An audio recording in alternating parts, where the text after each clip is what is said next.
warahmatullahi wabarakatuh. Ya, terdengar ya suara saya ya?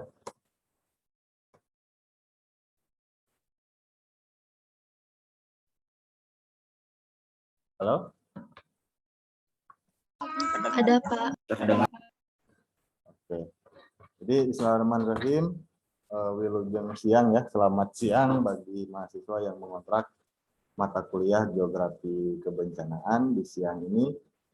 Jadi siang ini adalah edisi pertama perkuliahan Geografi Kebencanaan pasca Ramadan, pasca Idul Fitri. Jadi sebelumnya minal aidin wal faizin dulu, mohon maaf lahir dan batin. Selamat Hari Raya Idul Fitri ya bagi yang merayakan. Jadi mudah-mudahan kita semua kembali dalam keadaan yang fitri. Amin ya rabbal alamin.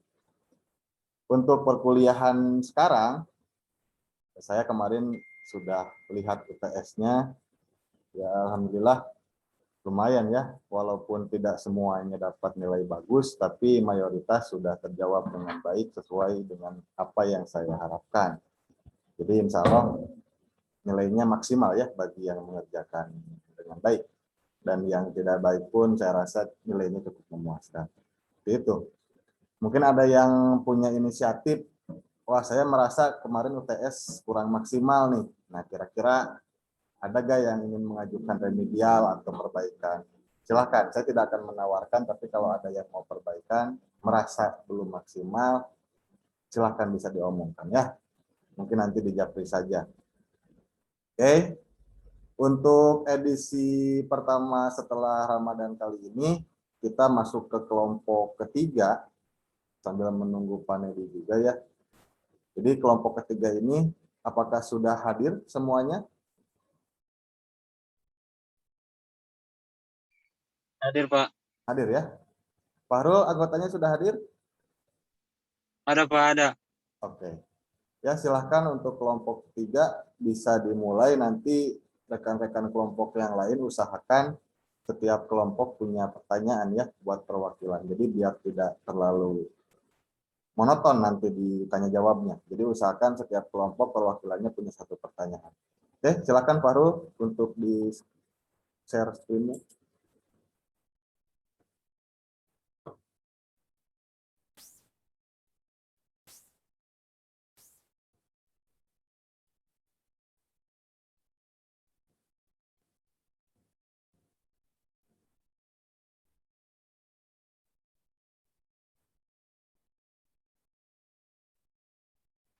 Langsung mulai aja, Pak. Ya, silakan. Bismillahirrahmanirrahim. Assalamualaikum warahmatullahi wabarakatuh. Perkenalkan, nama saya Ansitur Hasanah dari kelompok 3 sebagai moderator. Kemudian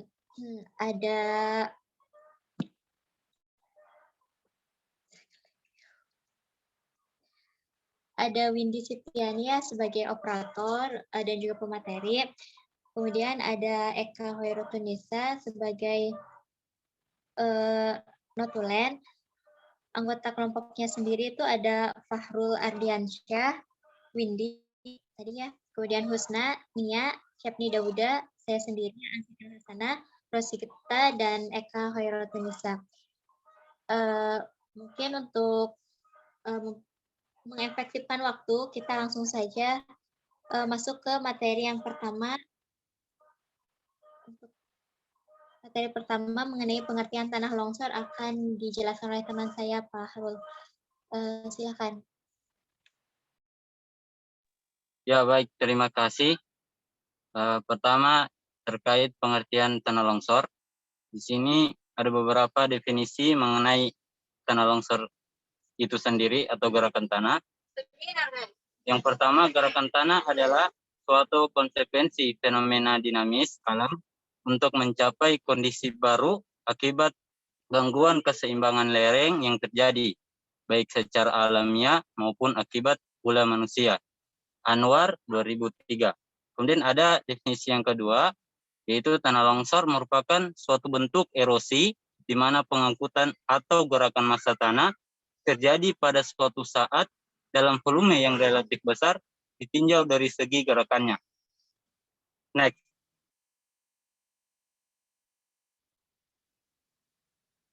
Ya, di sini ada kondisi fisik tanah longsor.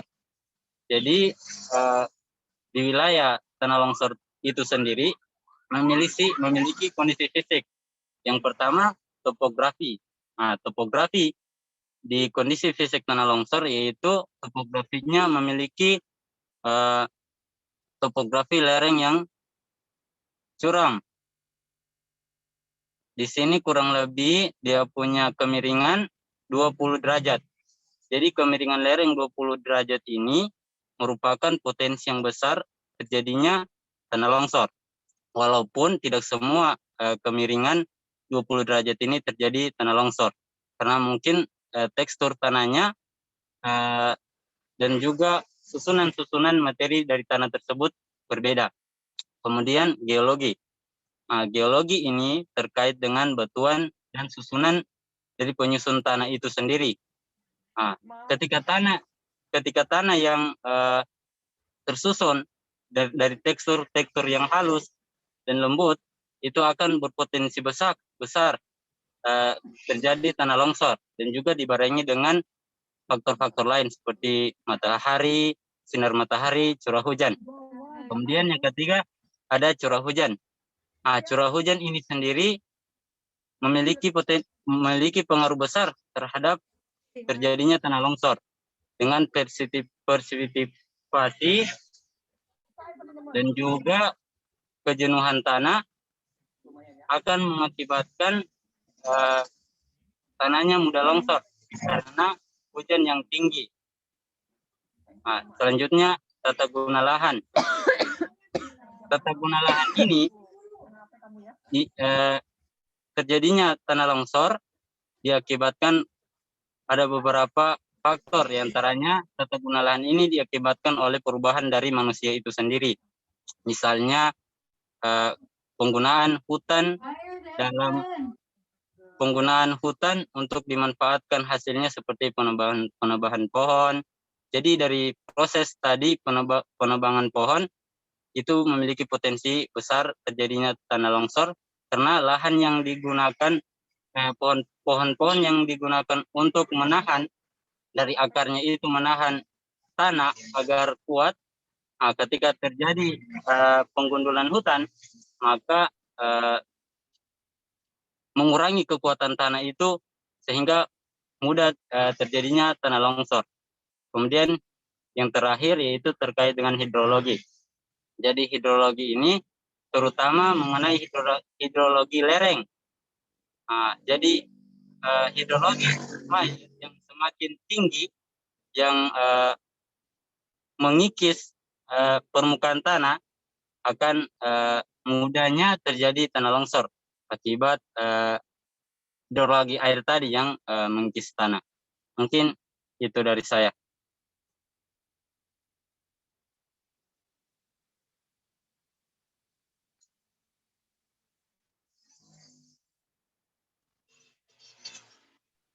Baik, terima kasih pada Saudara Fahrul yang telah menjelaskan mengenai pengertian dan sifat dari wilayah tanah longsor. Selanjutnya kita tim masyarakat akan dijelaskan oleh teman saya Husna. Dipersilakan. Ya, dan selanjutnya saya di sini akan menjelaskan tentang kondisi masyarakat wilayah tanah longsor. Yang pertama itu ada penyebab masih bertahannya masyarakat yang bertempat tinggal di daerah rawan longsor. Nah, yang pertama ada nilai-nilai yang ada di sebagian masyarakat yang masih fatalistik. Nah, jadi di mana orang tersebut itu menghubungkan segala sesuatu yang terjadi kalau tidak ada izin dari Tuhan Yang Maha Esa. Jadi tidak mungkin terjadi apabila masyarakat desa itu masih kental akan nilai budaya yang memiliki keterkaitan pribadi dengan tanah, lingkungan, tempat tinggal, serta keluarga dan desa kelahirannya.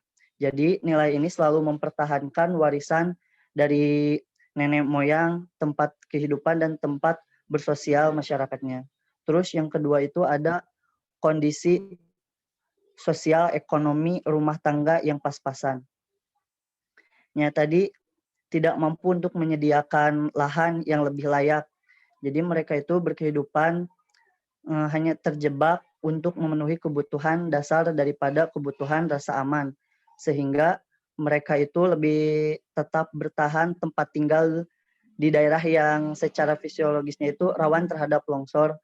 Jadi bagi mereka itu kalau sudah punya uang, mereka itu berkeinginan untuk mencari tempat tinggal yang lebih baik dan lebih aman lagi. Terus yang selanjutnya itu ada kondisi sosial dan kelembagaan masyarakat yang masih baik. Jadi walaupun dari peta daerah mereka rawan longsor, namun dari pengalaman mereka belum pernah terjadi. Jadi hal ini memperkuat bahwa keyakinan mereka itu kalau tidak ada izin dari Yang Maha Esa, maka bahaya itu tidak akan terjadi. Terus yang selanjutnya itu ada pengalaman mereka terhadap kejadian longsor dan berfrekuensi kejadian longsor itu sendiri. Yang dimana dalam tingkat hubungan antara individu dan kelembagaan yang kuat membuat mereka itu merasa tidak sendirian. Nah, dari budaya yang hidup rukun, tolong-menolong, serta saling mengingatkan, sesama mendorong masyarakat tetap bertahan hidup di daerah rawan longsor. Terus yang kelima ada kurang kondusifnya kebijakan yang ditetapkan pemerintah dalam penanganan masyarakat yang tinggal di daerah rawan longsor. Jadi dalam kebijakan yang diambil, pemerintah itu sering tidak dapat menyentuh kebutuhan dan nilai-nilai yang berkembang dalam masyarakat di daerah rawan longsor, sehingga membuat masyarakatnya itu tidak tertarik akan apa yang ditawarkan oleh pemerintah untuk pindah ke lokasi tempat tinggal yang lebih aman. Next.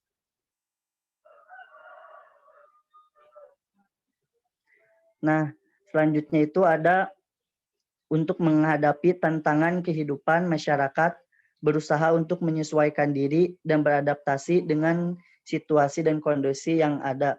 Nah, yang pertama itu ada menjaga hubungan dengan alam. Jadi, masyarakat yang ada di daerah rawan longsor itu berkeyakinan bahwa manusia itu memiliki hubungan dan relasi dengan alam serta makhluk hidup lainnya. Jadi apabila ada kejadian-kejadian bencana tanah longsor dengan adanya warga yang melanggar larangan nenek moyang, jadi larangannya itu nenek moyangnya itu agar tidak mengganggu dan merusak alam. Untuk itu agar mereka itu selalu menjaga lingkungan yang ada di sekitar daerah tanah longsor supaya terhindar dari bencana tanah longsor tersebut. Terus yang kedua itu ada secara perseorangan maupun berkelompok. Jadi setiap memasuki musim hujan, mereka itu selalu melakukan perbaikan dan pembersihan saluran dan menimbulkan tanah atau lahan yang retak, sehingga membangun tanggul penahan serta tidak melakukan penanaman tanaman semusim pada daerah perbukitan. Terus yang ketiga itu ada secara sosial kelembagaan. Jadi dalam hal ini mencoba membangun komunikasi yang lebih baik lagi melalui pertemuan desa, RT ataupun pemuka masyarakat mengingatkan agar mematuhi larangan dari nenek moyang yang sudah ditetapkan. Terus yang terakhir itu ada berusaha melakukan mitigasi. Biasanya dengan mengamati tanda-tanda alam baik fisik maupun non-fisik. Mungkin sekian dari saya, lanjut ke pemateri selanjutnya. Terima kasih. Baik, terima kasih untuk Mas Naya. Selanjutnya materi akan disampaikan oleh Capni Dawuda. Silakan.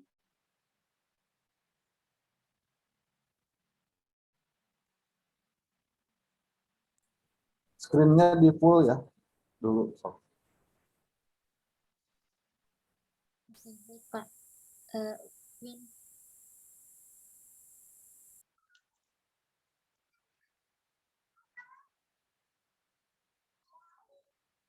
Capnya apakah ada di room?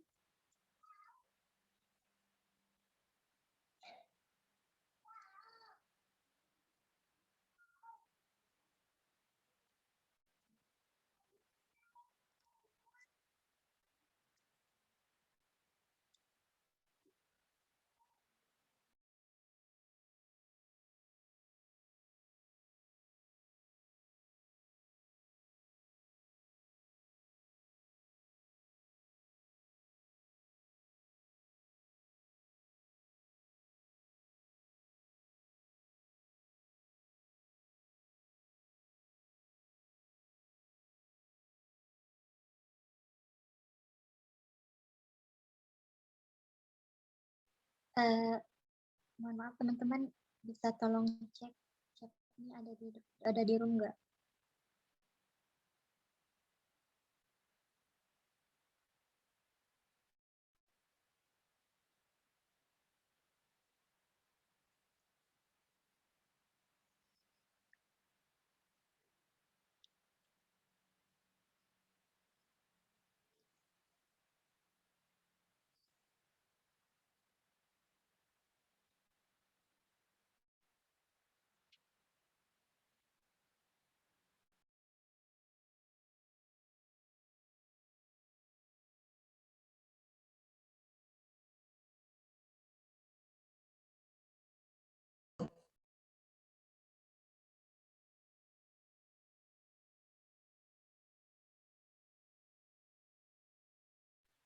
Baik, sepertinya tidak ada. Dari teman-teman kelompok ada yang mau nge-backup? Win di full screen, Win.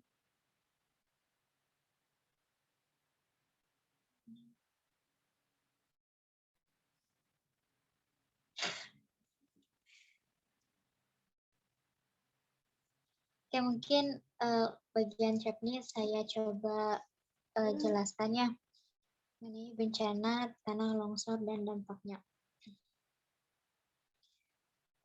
Beberapa pemicu dari tanah longsor itu, di antaranya yang pertama itu curah hujan yang tinggi. Nah, tanah longsor biasanya disebabkan oleh hujan gitu. Meskipun memang ada juga yang disebabkan oleh gempa gitu ya. Tapi kebanyakan itu karena hujan ya. Curah hujan yang tinggi membuat massa tanah menjadi berat sehingga terjadilah longsoran. Kemudian yang kedua ada batuan penyusun tanah. Tanah longsor biasanya juga terjadi karena susunan tanahnya itu tidak resisten gitu. Atau apa ya? Jadi si batuannya atau si penyusun tanah di sana itu nggak kuat sehingga mudah untuk longsor gitu, untuk jatuh. Dan yang ketiga ada topografi berupa lereng yang terjal. Nah, longsoran juga kebanyakan terjadi di lereng gitu, meskipun ada juga longsoran kecil yang terjadi di daerah yang landai gitu. Namun semakin tinggi lereng, semakin terjal lereng, itu semakin besar gitu ya potensi untuk terjadi longsor. Kemudian yang keempat adanya getaran. Ini mungkin yang tadi saya sampaikan bahwasannya adanya gempa atau getaran itu juga bisa memicu terjadinya tanah longsor. Tergantung jenis penggunaan lahan ya. Penggunaan lahan, nah jadi jika mungkin teman-teman di sini juga udah tahu ya, kalau kita menggunakan lahan itu harus disesuaikan dengan kegunaan gitu. Jika jenis penggunaan lahannya sesuai gitu, seperti halnya daerah pegunungan atau daerah hulu ditanami pohon-pohonan dan tidak kita tebang atau tidak kita lakukan pembukaan lahan di sana, mungkin tanah longsor juga tidak terjadi karena adanya penguatan di daerah hulu gitu oleh pohon-pohon tadi. Nah, jika kita gunakan daerah hulu untuk misalnya perindustrian atau kegiatan ekonomi, mungkin saja akan terjadi longsor karena tidak adanya penahan dari apa ya? Kalau kita bahas di pantai adanya tanggul alam gitu, tapi kalau di daerah daratan kita juga bisa menganggap pohon-pohonan itu sebagai tanggul atau penahan dari longsoran. Kemudian yang keenam ada tingkat erosi tinggi. Nah, tingkat erosi ini juga dipengaruhi oleh yang tadi jenis tanah, kemudian curah hujan juga ya. Kemudian suhu atau cuaca di tempat tersebut gitu. Erosi yang tinggi ini menyebabkan banyaknya terbawa material-material tanah ke tempat lain sehingga longsoran itu bisa terjadi karena si tingkat erosi ini gitu. Banyaknya tanah yang terbawa oleh aliran air. Yang ketujuh, siklus hidrologi yang terganggu. Siklus air atau siklus hidrologi dapat terganggu. Sebenarnya ini masih saling keterkaitan dengan adanya pohon-pohonan, kemudian penggunaan lahan tadi gitu. Semakin baik siklus hidrologi di suatu tempat, longsoran itu sebenarnya kita tidak bisa menolak longsorannya saja, bisa mengupayakannya gitu dengan menjaga siklus hidrologi salah satunya. Jika siklus hidrologi terganggu, misalnya tadi daerah hulu yang ditebang sehingga tidak ada daerah resapan, itu juga dapat memicu terjadinya tanah longsor. Next, Win.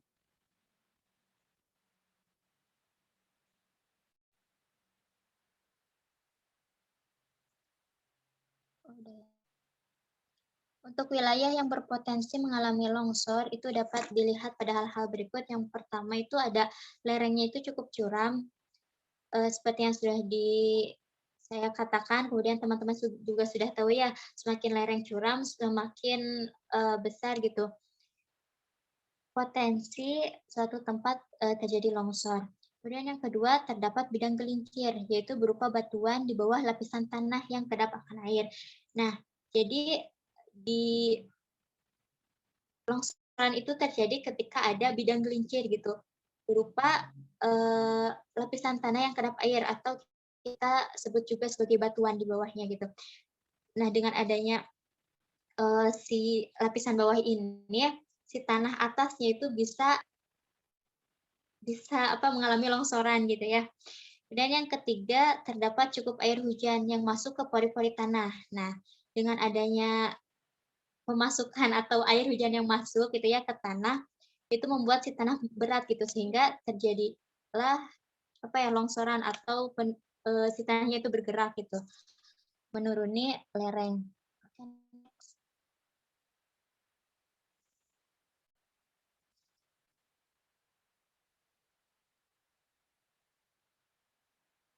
Nah, mengenai dampak dari tanah longsor, ini hanya beberapa saja, sebenarnya banyak sekali. Mungkin yang pertama, setelah terjadinya tanah longsor, oh ya sebelumnya ini sebenarnya materi bagian saya ya. Jadi yang tadi Daud sampai slide yang tadi, sekarang giliran saya untuk menjelaskan mengenai dampak dari bencana tanah longsor. Yang pertama, kehilangan tempat tinggal, meskipun kita atau penduduk selamat, namun untuk tempat tinggal kita tidak bisa, sebenarnya bisa ya jika mitigasi dilakukan sebelumnya gitu. Nah, namun di Indonesia sendiri banyak tempat tinggal yang banyak masyarakat yang kehilangan tempat tinggal akibat adanya bencana tanah. Kemudian yang kedua, fasilitas yang rusak. Nah, fasilitas di sini bisa bisa walaupun tidak hilang gitu ya, fasilitas yang terdampak oleh bencana tanah longsor itu bisa mengalami kerusakan sehingga perlu ada perbaikan gitu. Dan yang ketiga, korban jiwa. Nah, untuk korban jiwa sendiri kita tentu tahu ya setiap bencana bisa menimbulkan korban jiwa. Namun untuk bencana tanah longsor sendiri untuk besarnya korban jiwa itu tergantung besarnya bencana dari tanah longsor tersebut gitu. Karena tanah longsor sendiri itu tidak selalu besar gitu ya. Bisa terjadi pada hal-hal kecil gitu. Jadi bisa terjadi pada tempat-tempat yang hanya sedikit, bukan sedikit ya, tapi tidak terlalu luas gitu. Dan yang keempat, kehilangan keluarga. Ini masih berhubungan dengan poin ketiga, yaitu korban jiwa. Jadi kita bisa kehilangan keluarga karena adanya bencana tanah longsor. Selanjutnya, kecacatan fisik dan korban luka. Nah, setiap bencana mungkin ya menimbulkan dampak berupa kecacatan fisik seperti timbunan atau hal-hal lain gitu ya. Kemudian yang keenam, kerugian harta benda. Ini juga sudah jelas ya, kerugian harta gitu apabila dan benda apabila terjadinya bencana tanah longsor, maaf. Kemudian yang terakhir itu ada dampak psikologis dari bencana.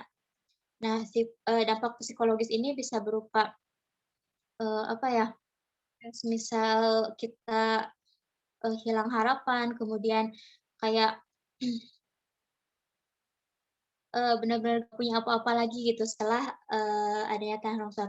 Itu mempengaruhi sekali mindset atau psikologis gitu, terutama bagi si anak yang mungkin ketika bencana tanah longsor ini terjadi, dia mengalami ketakutan yang sangat tinggi gitu. Next.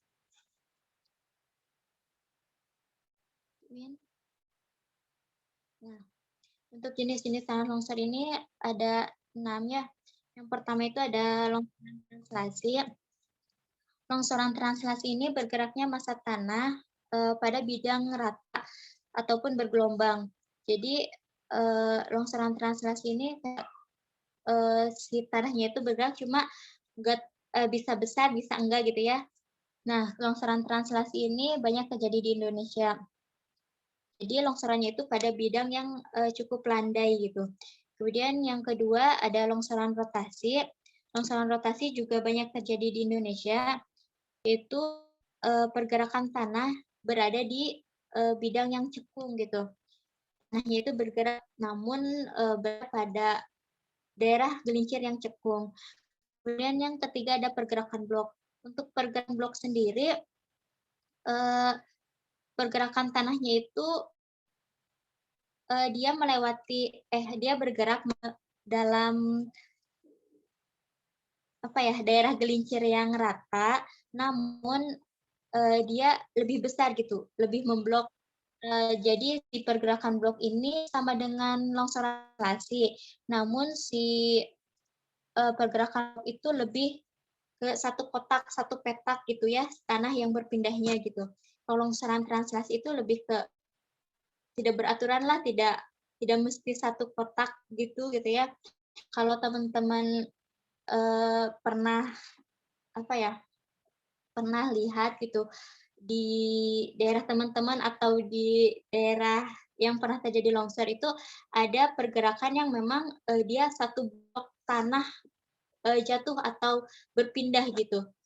Untuk longsoran translasi kan tidak mesti semuanya berpindah, namun di pergerakan blok ini satu blok dia berpindah. Jadi untuk pergerakan blok juga bisa kita sebut dengan pergerakan translasi batu gitu. Kemudian yang keempat itu ada runtuhan batu. Nah, untuk runtuhan batu ini dikategorikan juga sebagai sebagai longsor gitu ya, belum tentu bencana ya, tapi masuk ke tanah longsor gitu. Masuk ke bagian dari jenis tanah longsor. Nah, runtuhan batu sendiri itu biasanya terjadi di daerah pantai di mana kita sering melihat ada tanggul-tanggul alam gitu ya di sana. Nah, kalau di pantai itu kayak kita lihat batu karang, nah di atasnya itu kadang ada batu yang runtuh gitu dari atas ke bawah gitu ya. Dan itu salah satu contoh dari runtuhan batu. Kemudian yang selanjutnya itu ada rayapan tanah. Untuk rayapan tanah sendiri kan jenis tanah longsor yang lambat gitu. Jadi kita mungkin sering mendengar ya adanya gerakan lempeng adanya lempeng yang lempeng itu bergerak setiap tahun itu 7 cm gitu ya. Kita udah tahu itu gitu mengenai teorinya gitu. Jadi di sini rayapan tanah juga termasuk jenis tanah longsor di mana pergerakannya itu sangat lambat. Untuk jenis tanahnya sendiri itu bisa tanah yang halus maupun yang lebih besar gitu ya. Nah, untuk kerayapan tanah ini contoh longsorannya seperti apa? Nah, untuk kerayapan tanah kita bisa lihat tiang-tiang listrik atau rumah-rumah yang menjadi miring gitu. Nah, selanjutnya itu ada aliran bahan rombakan. Untuk aliran bahan rombakan ini pergerakan si tanahnya itu sangat dipengaruhi oleh aliran air gitu. Di mana kejadiannya itu banyak terjadi di daerah aliran sungai gitu atau das. Nah, untuk besarnya sendiri gitu ya, besarnya aliran bahan rombakan itu dipengaruhi oleh besarnya kemiringan lereng, kemudian volume dan tekanan dari air yang mengalir, serta jenis tanah yang dibawanya atau jenis batuan yang dibawanya gitu. Next, Win. Nah, selanjutnya itu ada pencegahan dan mitigasi tanah longsor. Untuk materi ini akan dijelaskan oleh teman saya, Eka, kepadanya dipersilahkan.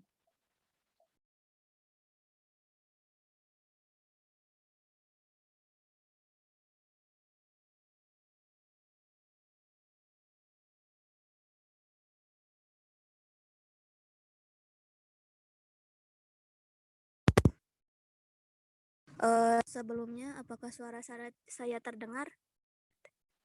Terdengar teh. Nah, selanjutnya yaitu materi mengenai pencegahan dan mitigasi bencana tanah longsor. Nah, pencegahan untuk dalam bencana tanah longsor ini dapat dilakukan berbagai upaya. Salah satunya yang pertama itu jangan membuat kolam ataupun sawah di atas lereng. Nah, jika kita membuat kolam ataupun sawah di atas lereng menyebabkan dapat terjadinya keadaan gawat. Nah, hal ini terjadi jika semua air yang berada di sawah ataupun kolam ini tiba-tiba menghilang karena habis terserap ke dalam tanah. Nah, hal ini dapat menimbulkan salah satu bencana yaitu bencana tanah longsor. Nah, yang kedua yaitu tidak mendirikan rumah di bawah tebing.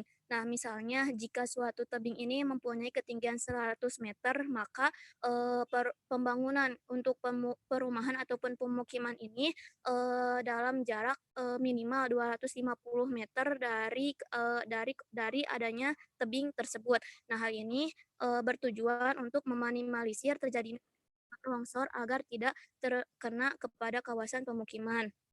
Nah, yang ketiga yaitu jangan menebang pohon di sekitar lereng. Nah, banyak yang tidak mengetahui bahwa semakin banyaknya pohon ini, maka semakin kuat dan stabil suatu tanah tersebut karena akar-akar yang berada di bawah pohon tersebut dapat menyebabkan ataupun tidak terjadinya bencana alam yaitu longsor.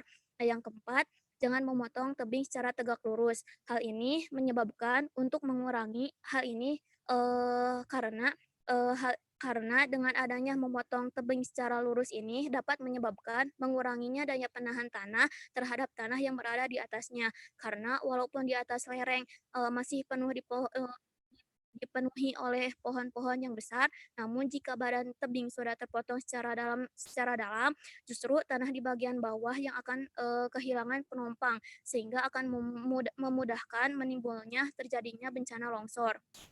Nah, yang kelima, tidak mendirikan bangunan di sekitar sungai. Yang keenam, membuat terasering. Yang ketujuh, lakukan upaya preventif.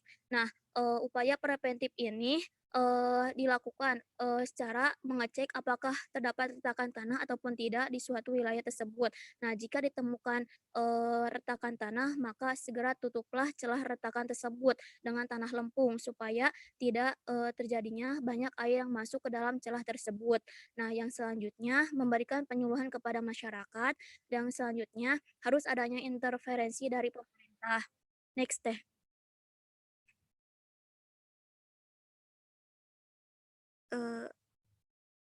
Lanjut teh.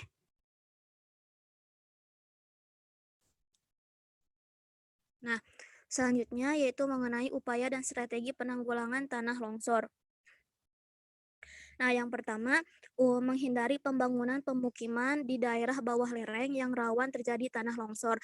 Nah, seperti yang telah saya sampaikan bahwa kita harus memperhatikan kondisi ataupun kondisi lingkungan gitu. Nah, suatu pemukiman didirikan minimal dengan jarak 250 meter dengan jarak di bawah tebing. Hal tersebut untuk meminimalisir agar tidak terkena longsoran tersebut ke daerah pemukiman. Nah, yang kedua, mengurangi tingkat keterjangan lereng dengan pengolahan lahan terasering di kawasan lereng. Yang ketiga, menjaga drainase lereng yang baik untuk menghindarkan air mengalir dari dalam lereng keluar lereng. Nah, yang keempat, pembuatan bangunan supaya tidak terjadi pergerakan tanah penyebab longsor. Nah, salah satunya dengan adanya penanaman pohon yang mempunyai akar-akar yang besar. Nah, hal itu untuk meminimalisir agar ataupun mengurangi agar tidak terjadinya longsoran. Nah, yang keempat, pembuatan bangunan penahan supaya tidak terjadi pergerakan tanah penyebab longsor. Nah, dapat kita lihat di pinggir jalan suka ada apa benteng ya.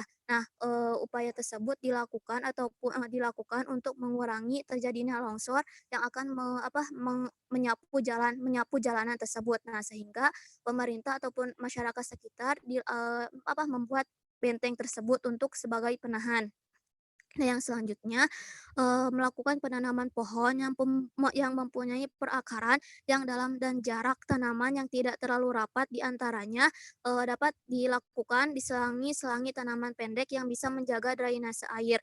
Nah, selanjutnya relokasi daerah rawan longsor, yang kemudian melakukan warning system ataupun teknologi peringatan bencana longsor. Nah, selanjutnya upaya penanggulangan tanah longsor seperti halnya banjir harus terintegrasi antara tindakan masyarakat yang bermukim di area rawan longsor dengan pemerintah setempat. Next deh. Nah, kemudian alat pendeteksi bencana longsor. Nah, berdasarkan jurnal yang saya baca dari LIPI, Lembaga Penelitian LIPI. Nah, bahwa eh, Indonesia sudah mengembangkan alat untuk mendeteksi bencana longsor. Nah, salah satunya yang pertama kembali. Nah, salah satunya yang pertama itu extensimeter. Nah, extensimeter ini merupakan perangkat elektronika yang digunakan untuk mengukur parameter pergeseran tanah. Nah, sensor ini menggunakan potensiometer multiturn sebagai komponen utama yang disertai dengan rangkaian penguat dan kondisi sinyal. Nah, sensor ini dipasang di permukaan tanah yang stabil. Nah, yang kedua, inclinometer. Nah, inclinometer ini digunakan untuk mengukur kemiringan dan pergeseran tanah. Parameter ini dapat mengetahui penyebab, tipe, kejadian, arah, dan kecepatan longsor. Nah, alat ini berbasis micro electromechanical system. Nah, perangkat deteksi ini sudah diuji cobakan di wilayah Kebumen. Nah, selanjutnya rencananya akan digunakan juga di Brebes, di mana wilayah Brebes ini merupakan wilayah yang kaya akan potensi longsor. Next deh. Nah, selanjutnya yaitu tilmimeter. Nah, tilmimeter ini merupakan instrumen yang digunakan untuk memonitoring kemiringan dan perubahan suatu struktur. Nah, monitoring ini digunakan dengan tujuan menganalisa rotasi gaya struktur yang mendapatkan gaya dari tanah. Penggunaan alat ini digunakan untuk pemantauan pada jembatan, bendungan, terowongan, dan lain-lain. Untuk melakukan pengukuran menggunakan tilmimeter ini bisa dilakukan jika bangunan sudah menunjukkan perubahan pada posisi baik secara horizontal maupun vertikal, agar gaya dan getarannya dapat diketahui pada saat pemasangan alat ini diletakkan pada posisi 0 untuk mempermudah analisa. Nah, jadi penggunaan ataupun praktikan alat tilmimeter ini digunakan pada bangunan di mana bangunan tersebut sudah berubah gitu dari asalnya gitu. Jadi untuk mengetahui perubahan dari bangunan tersebut, alat ini dipasang pada posisi 0 untuk mempermudah dalam menganalisis. Nah, selanjutnya yang terakhir akselerometer. Nah, akselerometer ini merupakan alat yang digunakan untuk mengukur percepatan. Percepatan kecepatan dan percepatan koordinat merupakan dua hal yang berbeda. Percepatan koordinat adalah rentang dari perubahan kecepatan, sementara percepatan adalah akselerasi yang terukur dari aslinya. Dalam prediksi longsor, akselerometer ini dapat mengukur kemiringan dan berperan sebagai geophone. Geophone merupakan perangkat yang mengkonversi gerakan tanah menjadi tegangan yang dapat direkam di sebuah stasiun rekaman. Geophone ini merupakan transducer pergerakan tanah yang sangat sensitif. Akselerometer ini juga digunakan untuk menganalisis vibrasi ketika terjadi perpindahan yang mendadak ataupun yang sangat pelan. Nah, mungkin materi yang dapat saya sampaikan sampai di sini. Saya kembalikan ke moderator. Terima kasih.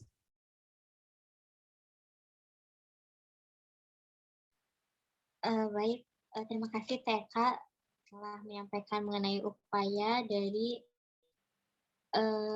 mitigasi bencana ya. Selanjutnya ada materi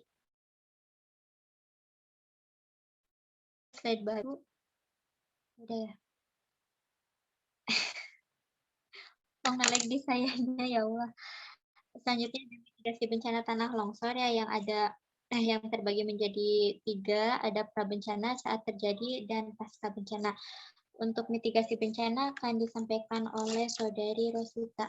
Dipersilakan.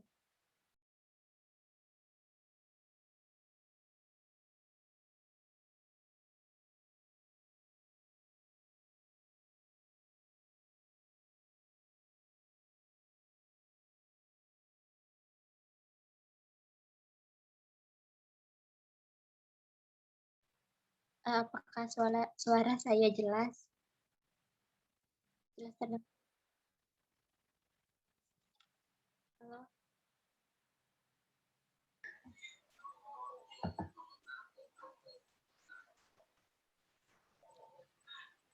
Bismillahirrahmanirrahim. Assalamualaikum warahmatullahi wabarakatuh. Di sini saya akan menjelaskan tentang mitigasi bencana tanah longsor.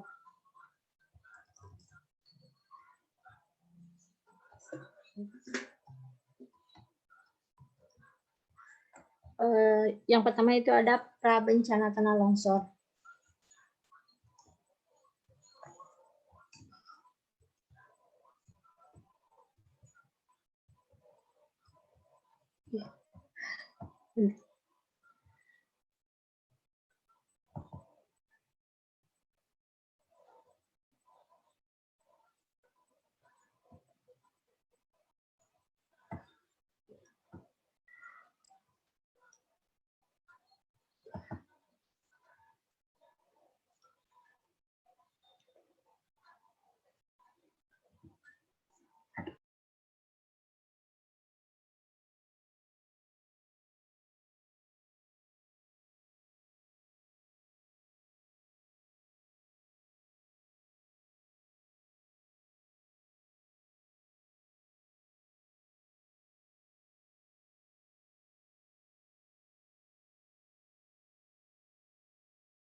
Halo, Rosita. Ya, kan. Yang pertama prabencana tanah longsor gitu. Mitigasi bencana tanah longsor ini perlu dilakukan agar kita dapat mengetahui bagaimana tanda-tanda bencana tanah longsor dan bagaimana kita menyikapi saat terjadi tanah longsor. Mitigasi bencana sebelum terjadinya suatu bencana tanah longsor, yang pertama itu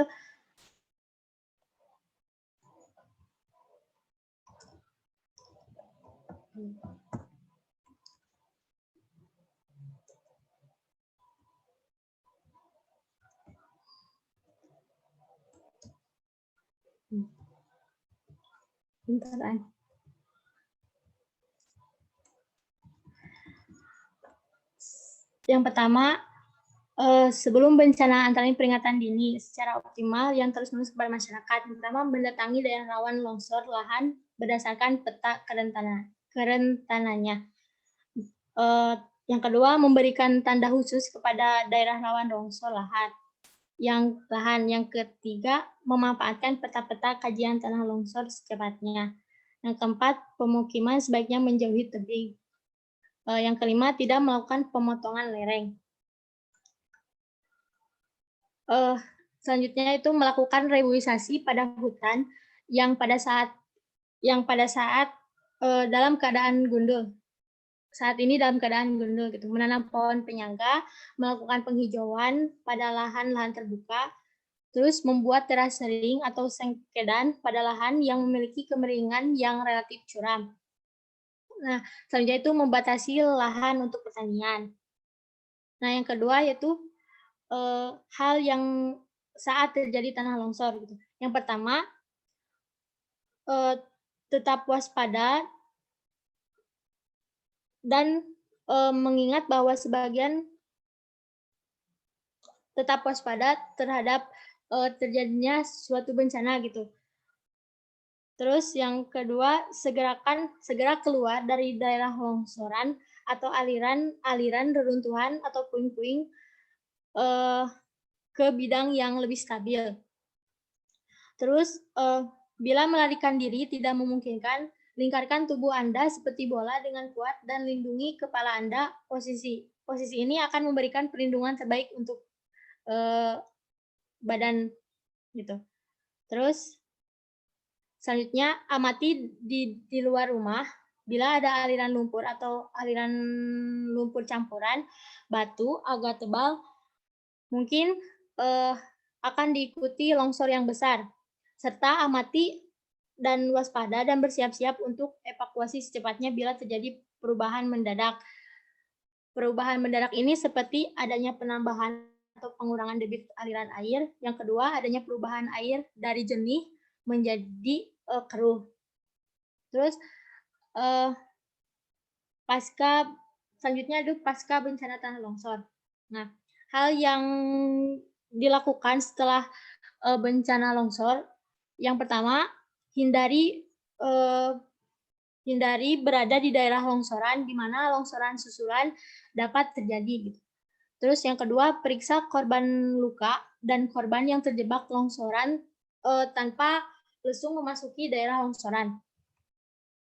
Terus selanjutnya, bantu arahkan petugas penolong ke lokasi longsor. Selanjutnya, bantu tetangga yang memerlukan bantuan khusus anak-anak, orang tua, dan orang cacat. Dan waspada akan adanya banjir atau aliran runtuhan setelah longsor. Terus laporkan kerusakan fasilitas umum yang terjadi kepada pihak berwenang. Periksa kerusakan pondasi rumah dan tanah di sekitar terjadinya longsoran. Terus tanami kembali daerah bekas longsoran atau daerah sekitarnya untuk menghindari erosi yang telah merusak lapisan atas tanah yang dapat menyebabkan banjir bandang.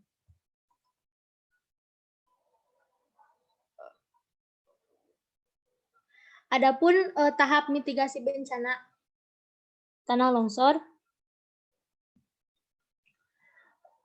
yang pertama yaitu pemetaan. Dalam pemetaan ini menyajikan informasi visual tentang tingkat kerawanan bencana alam, geologi di suatu wilayah. Terus yang kedua, penyelidikan. Dalam penyelidikan ini melakukan pada saat dan setelah terjadi bencana, sehingga dapat digunakan dalam perencanaan penanggulangan bencana dan rencana pengembangan wilayah. Selanjutnya itu pemeriksaan. Dalam pemeriksaan ini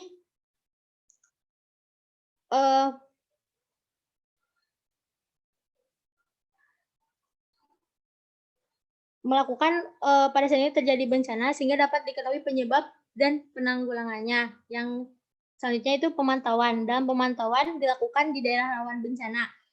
Nah, pada daerah strategis secara ekonomi dan jasa agar diketahui secara dini tingkat bahaya oleh pengguna dan masyarakat yang bertempat tinggal di daerah tersebut. Yang terakhir yaitu sosialisasi. Dalam sosialisasi ini memberikan pemahaman kepada masyarakat tentang bencana alam tanah longsor. Sosialisasi ini dapat dilakukan dengan cara seperti poster, berita, buklet, dan ataupun secara langsung kepada aparat pemerintah. Next. Nah, dalam kesiapsiagaan selanjutnya itu kesiapsiagaan bencana tanah longsor. Kesiapsiagaan yang pertama definisi kesiapsiagaan. Kesiapsiagaan ini menurut Undang-Undang Nomor 24 Tahun 2007 adalah serangkaian kegiatan yang dilakukan untuk mengantisipasi terjadinya bencana melalui pengorganisasian serta melalui langkah-langkah yang tepat guna. Nah, kesiapsiagaan ini sangat diperlukan eh, oleh masyarakat gitu sebagai faktor penting bagi masyarakat dalam menghadapi bencana secara cepat dan tepat. Nah, tujuan dari kesiapsiagaan ini yang pertama yaitu mengurangi ancaman. Mustahil untuk mencegah ancaman secara mutlak, namun banyak tindakan yang dapat dilakukan untuk mengurangi terjadinya suatu akibat ancaman. Yang kedua itu mengurangi kerentanan keluarga. Nah, untuk mengurangi kerentanan keluarga dapat dikurangi dengan mempersiapkan diri untuk tindakan penyelamatan pada saat terjadi bencana gitu. Yang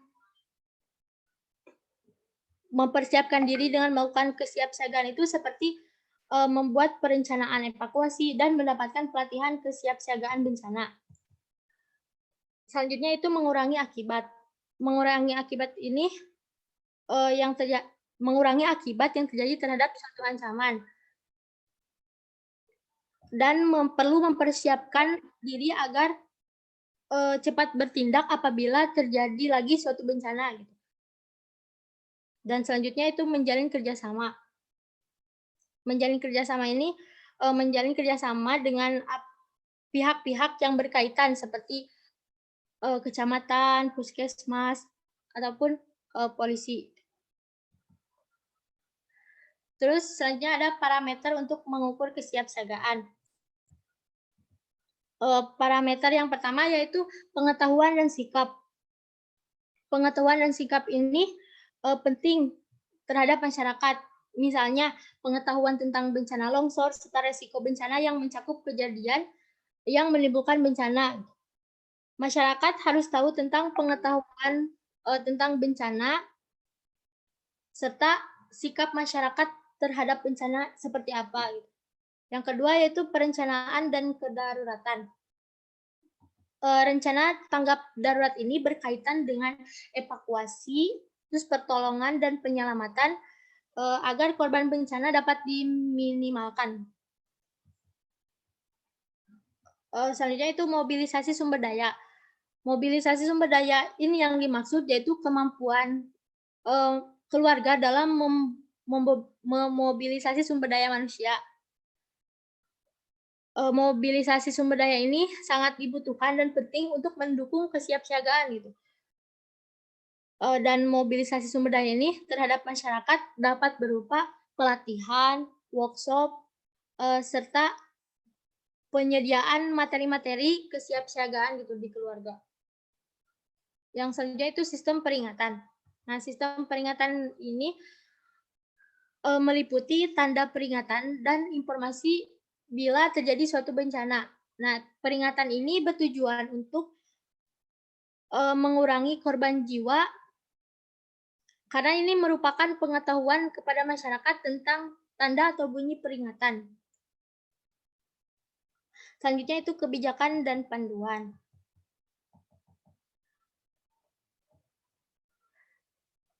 Dan kesiapsiagaan menghadapi bencana tanah longsor ini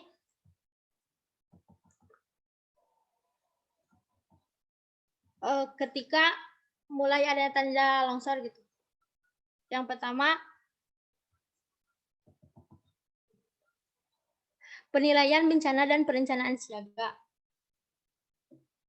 Terus yang kedua yaitu pengolahan tanggap darurat. Nah, pengolahan tanggap darurat ini meliputi dengan penyiapan posko bantuan, tempat evakuasi atau tim reaksi cepat evakuasi dan prosedur tetap. Nah, selanjutnya itu peringatan dini bencana. Mengingat banyaknya bencana di Indonesia, maka dalam perkembangan pengolahan peringatan dini ini untuk masing-masing bencana dapat dilakukan oleh lembaga yang berwenang gitu. Selanjutnya itu manajemen informasi bencana tanah longsor. Sistem informasi yang dikembangkan oleh peringatan dini bencana tanah longsor sebaiknya dikembangkan sedemikian rupa gitu. Dan masyarakat harus memiliki informasi penting berkaitan dengan kesiapsiagaan bencana tanah longsor.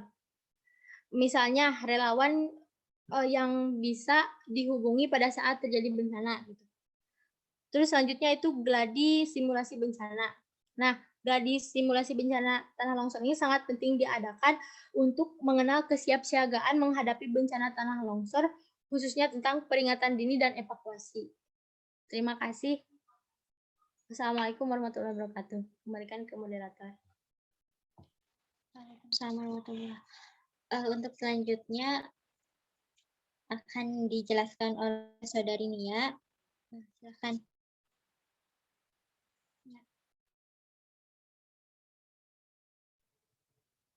Assalamualaikum warahmatullahi wabarakatuh.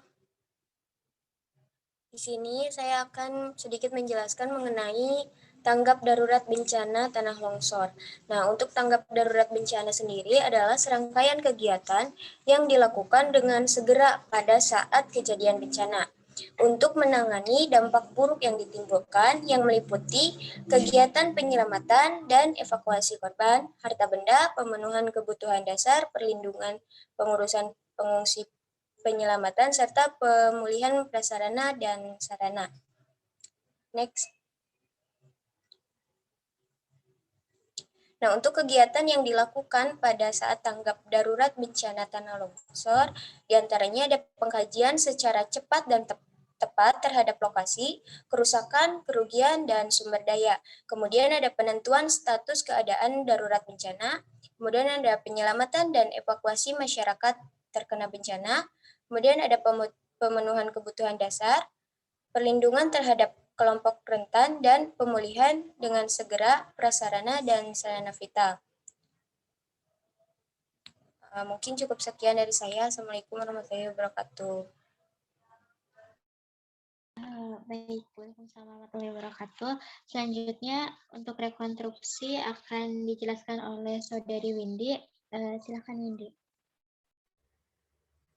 Bismillahirrahmanirrahim. Assalamualaikum warahmatullahi wabarakatuh. Sebelumnya izin off-cam karena jaringan kurang stabil. Di sini saya akan menjelaskan tentang rekonstruksi bencana tanah longsor. Rekonstruksi merupakan kegiatan untuk merumuskan kebijakan usaha dan langkah-langkah konkret yang terencana dengan baik, konsisten, serta berkelanjutan dalam kembali membangun secara permanen semua prasarana, sarana, dan sistem kelembagaan baik pada tingkat pemerintahan maupun masyarakat. Sasaran utama tumbuh berkembangnya kegiatan perekonomian, sosial, dan budaya, tegaknya hukum dan ketertiban, serta bangkitnya peran dan partisipasi masyarakat sipil di dalam aspek-aspek kehidupan bermasyarakat di wilayah pasca bencana. Ruang lingkup dari rekonstruksi ini meliputi atas program rekonstruksi fisik dan non-fisik.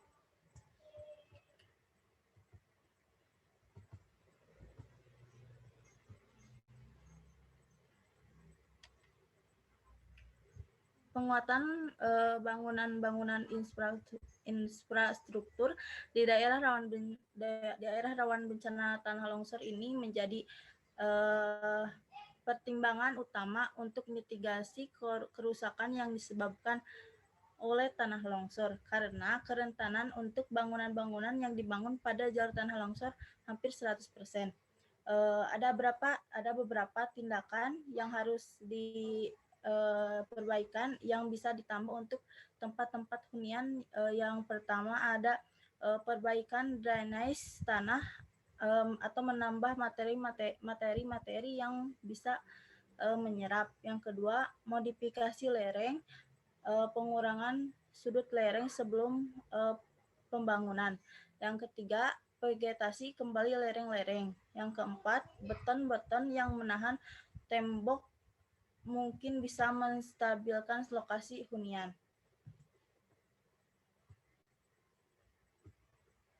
Yang selanjutnya, rehabilitasi bencana tanah longsor.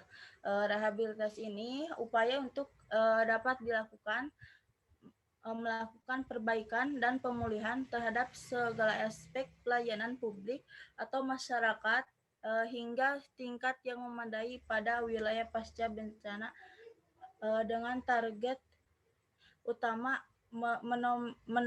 menormalisasi segala aspek pemerintahan dan kehidupan masyarakat di wilayah terdampak pasca bencana.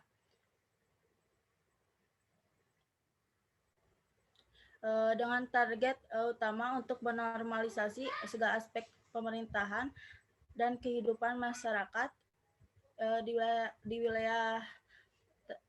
wilayah terdampak pasca bencana. Rehabilitasi ini dapat diwujudkan melalui kegiatan yang pertama, perbaikan lingkungan di daerah bencana, yang kedua, perbaikan prasarana dan prasarana umum, yang ketiga, pemberian bantuan perbaikan rumah masyarakat, yang selanjutnya, pemulihan sosial psikologis, pelayanan kesehatan, yang selanjutnya rekonsiliasi dan resolusi konflik, pemulihan sosial ekonomi budaya, pemulihan keamanan dan ketertiban, pemulihan fungsi pemerintahan, dan serta pemulihan fungsi pelayanan publik.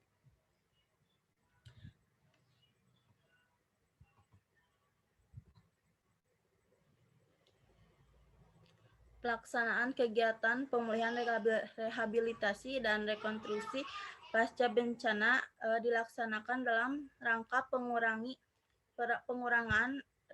resiko bencana yang akan datang, mengingat bahwa ancaman bahaya bencana akan selalu ada sejak awal. Upaya mengurangi kerentanan fisik, sosial, dan ekonomi masyarakat yang harus dilakukan. Kegiatan ini meliputi yang pertama, melakukan rencana tata ruang dan wilayah atau RT/RW berdasarkan analisis risiko bencana.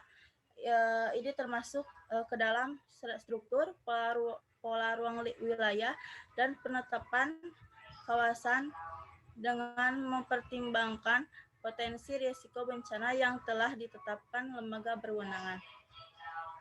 Yang kedua, melaksanakan kegiatan pelatihan dan bantuan modal usaha untuk mengurangi ketergantungan masyarakat kepada sumber mata pencarian yang tidak aman dan rawan bahaya. Yang ketiga, meningkatkan kemampuan masyarakat pada pasca bencana untuk membangun kembali dan memperbaiki rumah, gedung, dan bangunan sejenisnya yang memenuhi standar teknis tata bangunan arsitektur dengan mempertimbangkan potensi risiko bencana yang telah ditetapkan lembaga berwenang serta sesuai dengan rencana tata ruang dan wilayah. Hal ini dilakukan berdasarkan analisis risiko bencana antara lain rencana struktur dan pola ruang wilayah serta penetapan kawasan dengan mempertimbangkan potensi risiko bencana yang telah ditetapkan di dalam lembaga berwenang. Yang selanjutnya, mengajak kepada masyarakat pada pasca bencana untuk tidak membangun kembali rumah dan sejenisnya di tepi tebing, di kaki bukit, lereng gunung,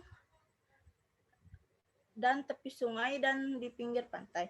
Yang selanjutnya, tidak menggantungkan kembali sumber mata pencariannya pada kegiatan tidak aman dan rawan bahaya seperti membuka lahan dengan cara membakar, menambang batu ataupun pasir, bahan tambang, atau lainnya.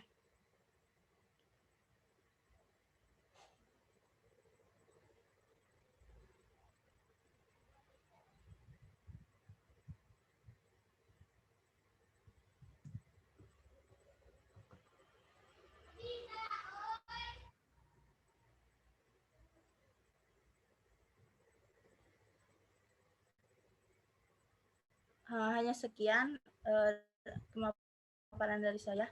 Assalamualaikum warahmatullahi wabarakatuh. Waalaikumsalam warahmatullahi wabarakatuh. Mungkin itu seluruh materi sudah selesai dipresentasikan. Untuk kali ini saya buka sesi pertama untuk tanya jawab.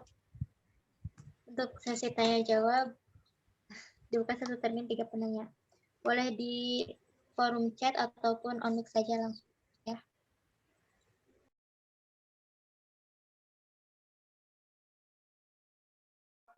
Izin bertanya.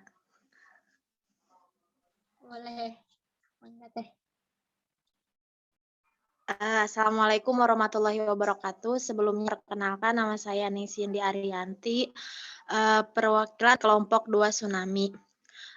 Seperti yang tadi sudah dijelaskan oleh saudara Husna, bahwa kurang kondusifnya kebijakan pemerintah mengenai masyarakat yang masih saja bermukim di daerah rawan longsor. Nah, mengenai pernyataan tersebut, kebijakan apa yang tepat untuk meminimalisir supaya masyarakat tidak tinggal di daerah rawan longsor. Sedangkan seperti yang kita tahu bahwa lahan-lahan yang ada di Indonesia khususnya itu sangat terbatas. Dan juga bagaimana peran kita sebagai mahasiswa geografi jika melihat hal tersebut. Terima kasih. Wassalamualaikum warahmatullahi wabarakatuh. Waalaikumsalam warahmatullahi wabarakatuh. Boleh 2 orang lagi. Pertanyaan ditampung dulu.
Dari teman-teman ada yang mau bertanya lagi? Masih ada 2 slot.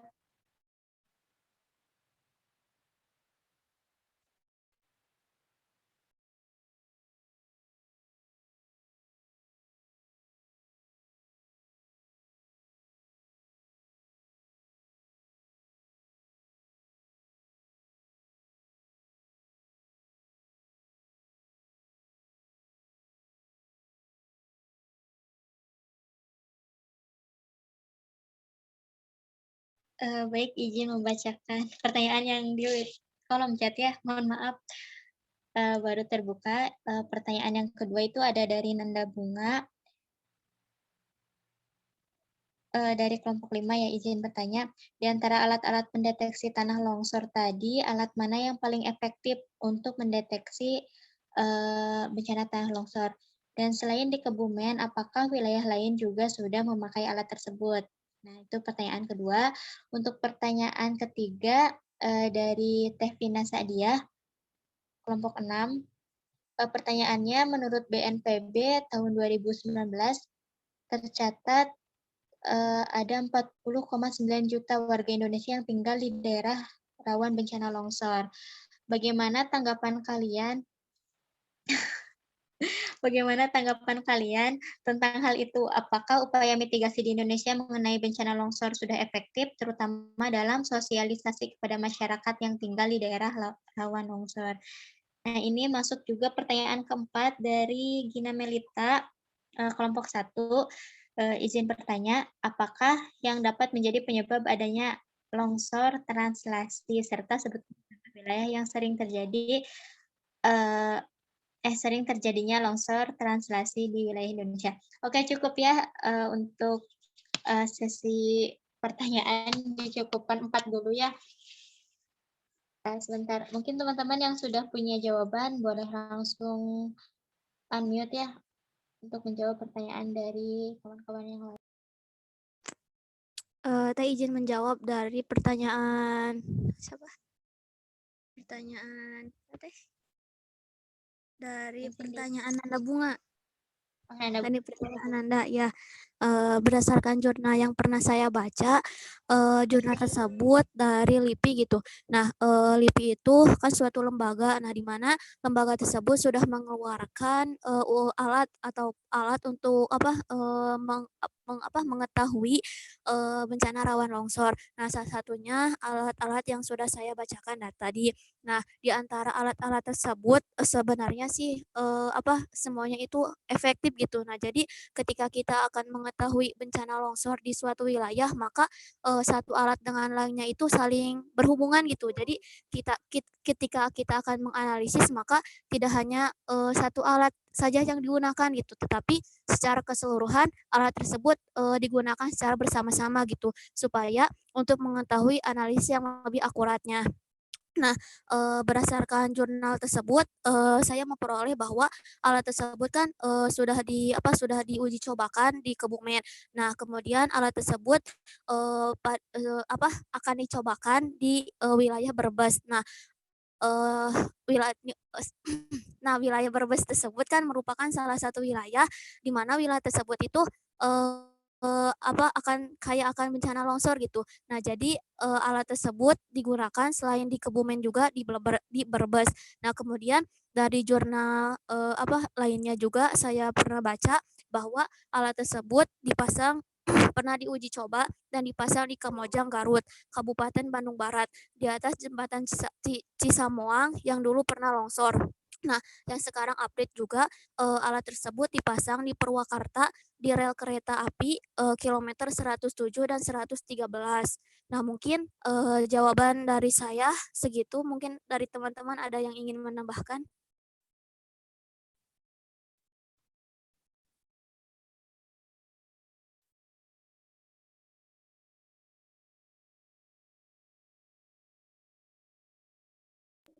Bagaimana tanggapannya Nanda Bunga? Apakah cukup jelas?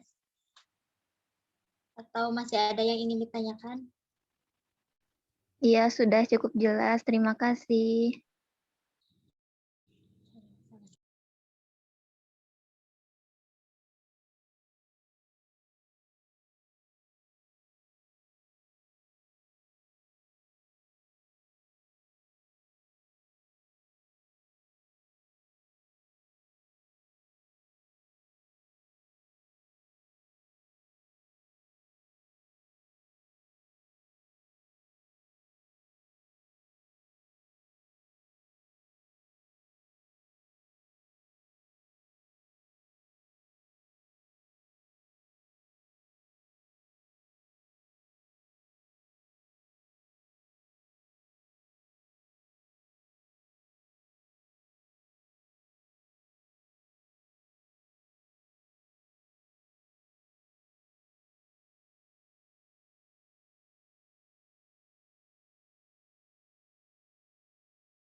Mungkin saya coba menjawab pertanyaan dari Gina ya.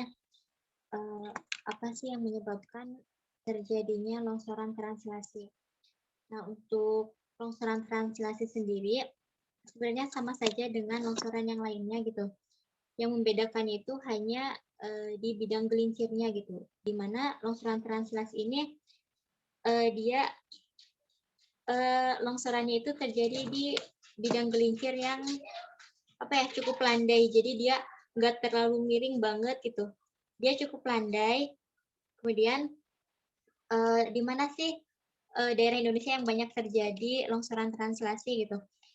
Untuk daerah Indonesia sendiri, berarti kita lihat di ciri-cirinya gitu. Di mana faktor penyebab longsoran ini kan ada dari curah hujan yang tinggi, kemudian daerah gelincirnya gitu, atau di daerah lereng-lereng. Nah, berarti kalau di Indonesia sendiri kita bisa belum memastikannya, namun kita bisa prediksi bahwa longsoran ini terjadi di lereng gitu. Bisa mungkin di daerah pegunungan atau gunung gitu yang memang di sana tidak kita tidak menyebutkan ini bencana gitu ya, bencana longsor translasi. Kenapa? Karena memang itu menimbulkan korban jiwa atau kerugian harta.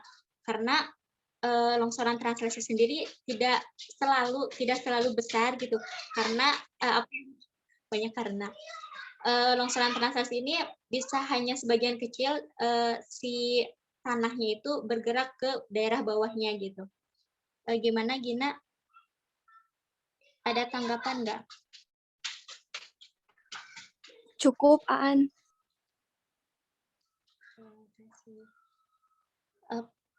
Mungkin teman-teman ada yang mau menjawab pertanyaan dari Neng Cindy dan Teh Vina. Barangkali ada yang mau jawab atau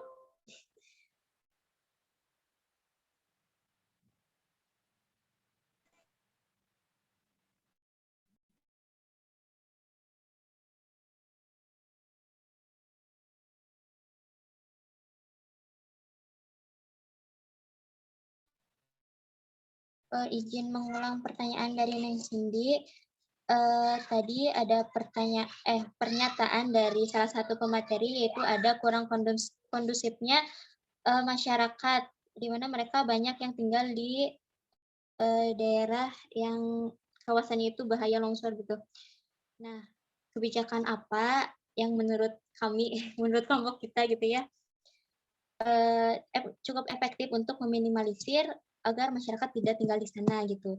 Kemudian tadi yang Cindy juga bilang bahwa tanah di Indonesia ini terbatas ya. Mungkin teman-teman bisa menanggapi hal ini dulu, dan apa juga peran dari mahasiswa melihat hal tersebut gitu. Jadi melihat masyarakat banyak tinggal di daerah rawan longsor. Mungkin seperti ya Teh Neng. Boleh teman-teman langsung menanggapi.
Untuk pertanyaan yang belum terjawab juga, ini dari pertanyaan dari Teh Vina, itu ada sekitar 40,9 juta masyarakat tinggal di daerah rawan longsor gitu ya. Kemudian apakah realisasi dari pemerintah sendiri mungkin khususnya terhadap masyarakat yang tinggal di daerah rawan longsor itu sudah cukup efektif atau belum gitu. Jadi kita ditanya tanggapannya sebenarnya di sini. Bolehlah teman-teman yang mau jawab.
TK barangkali atau Fahrul mau jawab.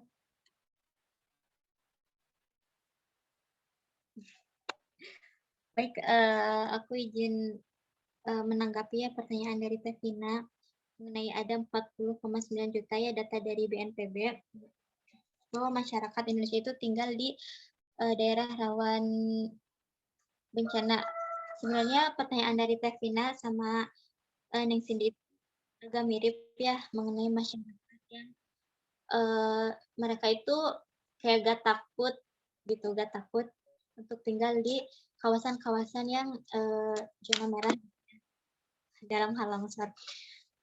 Nah, di sini saya terfokus dulu ke pertanyaan Tevina mengenai 40,9 juta ya. Cukup banyak, malah sangat banyak itu masyarakat yang kurang kurang edukasi gitu mengenai bahaya yang mereka hadapi gitu ketika mereka tinggal di sana. Bagaimana tanggapan kami tentu saja itu salah ya, tapi kita kembali ke kepercayaan masyarakat gitu. Tadi yang sudah dijelaskan juga oleh Saudara Husnaya pas materi, bahwasanya masyarakat juga memiliki kepercayaan bahwa hal yang terjadi ini adalah dari kehendak Tuhan gitu. Jika Tuhan tidak berkehendak, maka tidak akan terjadi apa-apa. Maka dari itu mungkin masyarakat juga kekeh gitu ya, nggak bisa diomongin atau gimana ya, walaupun mungkin kita sebagai mahasiswa juga bisa melakukan sosialisasi, mengadakan sosialisasi atau semacam KKN di sana gitu. Namun kembali lagi gitu, gimana sih kita mengalihkan pemikiran yang kolot itu gitu. Bukan pemikiran yang kolot, sebenarnya itu ada benarnya juga. Namun kita menyadarkan mereka bahaya yang mereka hadapi di sana itu cukup sulit gitu untuk menyadarkan mereka, apalagi kita gitu ya, apalagi ketika kita menghadapi orang-orang yang cukup tua gitu. Kemudian apakah upaya mitigasi di Indonesia ini cukup efektif gitu ya untuk untuk mencegah atau meminimalisir terjadinya kerugian dari bencana tanah longsor? Tentu saja belum ya, terutama masyarakat yang memang mereka bukan tidak bisa dipindahkan, hanya saja kita kesulitan gitu untuk mereka untuk berpindah gitu dari tempat yang memang di sana zona bahaya gitu Teh. Mungkin dari teman-teman ada yang mau menambahkan? Sebenarnya ini yang ditanya itu tanggapan gitu, jadi bisa menanggapi saja gitu seperti apa gitu. Boleh Izin Teh, Kak? menambahkan juga, ya, izin menambahkan juga dari pertanyaan dari Tevina, ya mungkin apa yang telah dijelaskan oleh Teh Aan juga emang benar. Nah, untuk mengenai mitigasi bencana ataupun mengenai penerapan mitigasi bencana kepada masyarakat dalam upaya mencegah tanah longsor ini, mungkin pemerintah sudah mengupayakan supaya masyarakat tersebut tidak tinggal di daerah rawan tersebut ataupun di dekat tebing tersebut. Namun kembali lagi gitu, gimana kesadaran masyarakatnya gitu. Tapi sehingga kesadaran masyarakat yang kurang maka akan mengakibatkan suatu dampak yang lebih besar gitu, yang lebih besar yang akan menimpa kepada masyarakat tersebut. Nah, kemudian mungkin adanya rasa nyaman, mungkin nyaman supaya tinggal di situ. Jadi pengetahuan masyarakat yang kurang akan adanya suatu bencana alam yang akan menimpa kepada masyarakat tersebut suatu saat nanti. Nah, sehingga masyarakat tidak mengetahui gitu potensi yang berbahayanya gitu jika masyarakat tetap saja bertempat tinggal di sana. Nah, kemudian mungkin tidak adanya lahan yang disediakan oleh pemerintahnya itu sendiri gitu. Jadi masyarakat dituntut untuk berpindah dari wilayah tersebut, namun pemerintah juga tidak menyediakan gitu wilayah ataupun kawasan yang untuk untuk di tempat tinggal oleh masyarakat tersebut gitu. Nah, mungkin jadi pada kesimpulannya mitigasi ataupun upaya dalam pencegahan bencana longsor tersebut kurang gitu, kurang diterapkan baik itu untuk masyarakat sekitar ataupun masyarakat yang berada di wilayah yang rawan longsor tersebut. Nah, mungkin dari teman-teman juga ada yang ingin menambahkan.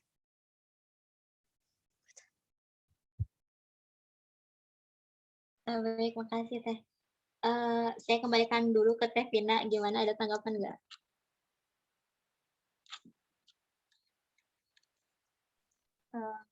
Mohon maaf ya, kan tadi tuh dari TK menyebutkan, suara saya terdengar nggak?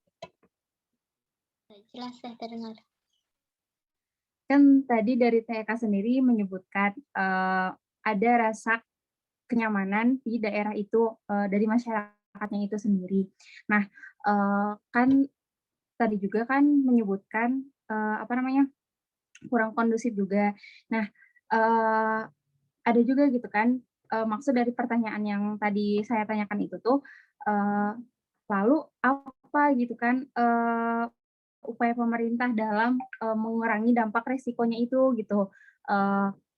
Salah satu kan tadi udah disebut ya, masyarakat itu udah tinggal di sana kan 40,9 juta masyarakat itu tuh memang ya tidak mudah untuk dipindahkan gitu.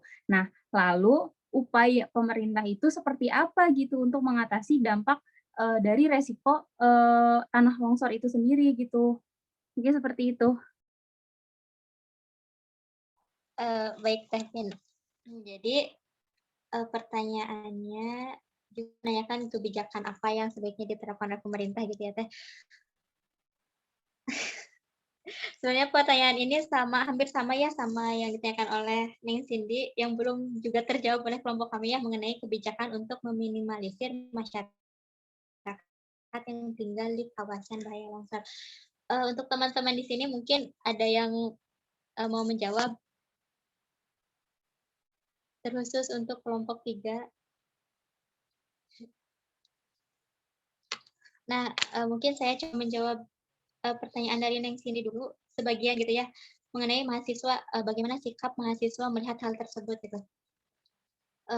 Sebagai mahasiswa sebenarnya ada beberapa program ya, bukan program ya, event yang bisa kita lakukan gitu, kayak pengabdian masyarakat seperti itu gitu ya, di mana kita bisa mengadakan sosialisasi, namun tentu saja kita juga butuh perizinan gitu dalam hal ini. Kemudian karena kita sekarang itu lebih ke daring, kita juga bisa sebenarnya mengadakan webinar, namun sekali lagi ada apa ya, itu apakah masyarakat itu mau mendengar atau tidak gitu. Apalagi kita itu hanya sebagai mahasiswa gitu ya. Mohon maaf sebenarnya bukan merendahkan mahasiswa, hanya saja kita masih dalam hal ini tergolong anak-anak atau tergolong masih muda gitu. Belum ada pengalaman dalam menghadapi masyarakat gitu. Namun mungkin bisa dicoba dalam hal ini ke sosialisasi atau webinar. Kemudian edukasi sedikit-sedikit kan mereka, kita mungkin bisa semacam KKN gitu ya, bukan terjun langsung apa ya, kita tinggal di sana kemudian sedikit-sedikit berbincang-bincang atau mengajak mereka diskusi gitu mengenai emang nggak takut di sini atau hal-hal lain yang bisa kita bawa santai aja gitu. Dan mungkin ketika kita sudah mendapatkan hasilnya dari perbincangan tadi, kita bisa coba gitu ya mengajak diskusi ke pemerintahan gitu untuk menyediakan lahan mereka berpindah. Mungkin gitu Teh upaya yang mungkin bisa kita lakukan gitu sebagai mahasiswa. Nah, untuk kebijakannya sendiri saya belum menemukan. Barangkali teman-teman di sini ada yang mau jawab.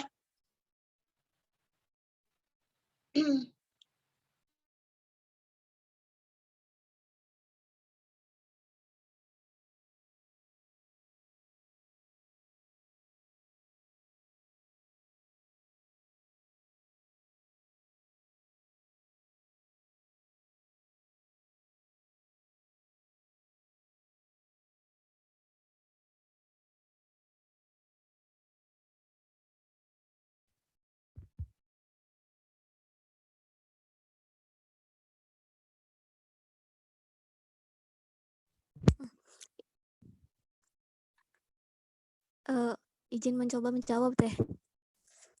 Mungkin Nah, mungkin kebijakan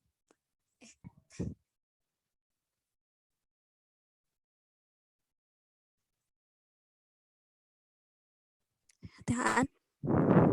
Halo TK, Nah, suaranya izin mencoba menjawab.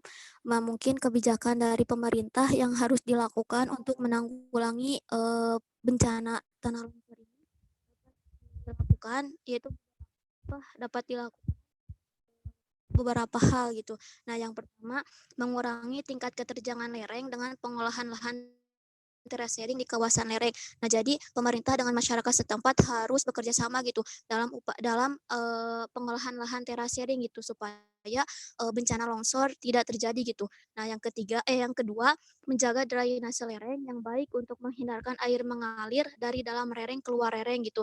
Nah, seperti yang telah saya paparkan bahwa di atas lereng itu jangan ada kolam ataupun sawah gitu. Nah, jika ada kolam ataupun sawah tersebut dapat mengakibatkan terjadinya longsor. Nah, yang selanjutnya, pembuatan bangunan penahan supaya tidak terjadi pergerakan tanah penyebab longsor. Nah, selanjutnya, penanaman pohon yang mempunyai perakaran yang dalam dan jarak tanam yang tidak terlalu rapat, diantaranya bisa diselingi tanaman pendek yang bisa menjaga drainase air.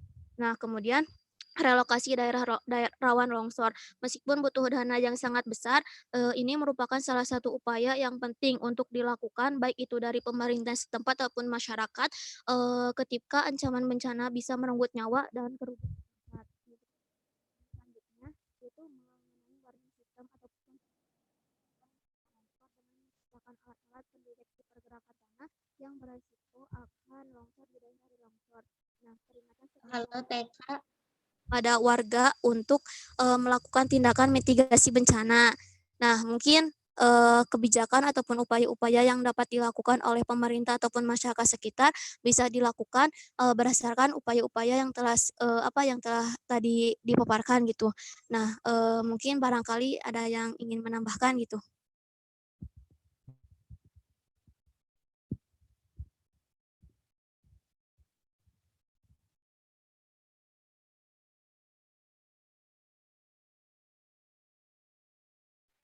Barangkali ada tanggapan dari Teh Vina sama Teh Neng.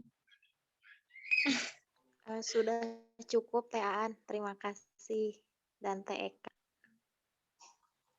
Gimana Teh Vin?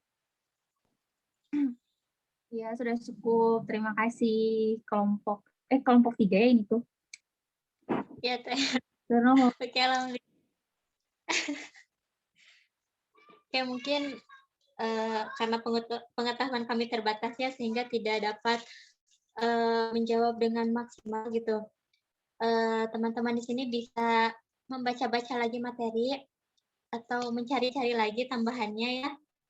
Kurang lebihnya mohon maaf. Sekian presentasi dari kelompok 3. Wassalamualaikum warahmatullahi wabarakatuh. Dikembalikan kepada Pak Tio atau Pak Nedi.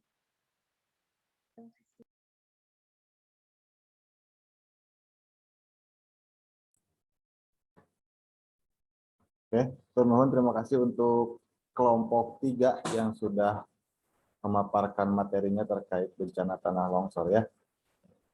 Jadi untuk bahasan tentang tanah longsor sebetulnya salah satu bencana paling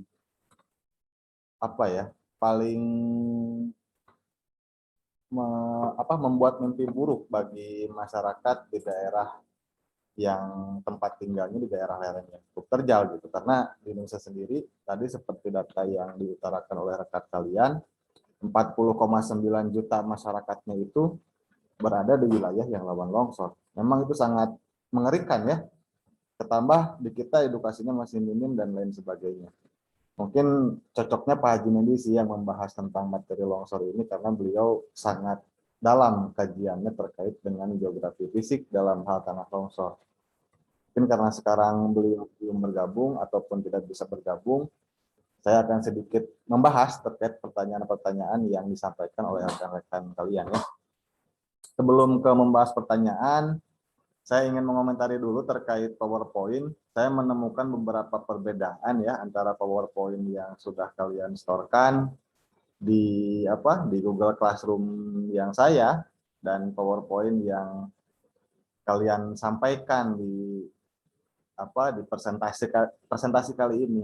Jadi ada beberapa slide yang mungkin ditambahkan ya, atau ada beberapa slide yang dikurangi. Tapi terlepas itu, nanti usahakan yang disetorkan di awal itu adalah yang paling maksimal gitu, jangan sampai ada yang menyusul lagi. Karena nanti kan datanya akan saya sebarkan juga ke rekan-rekan kalian di Google Classroom.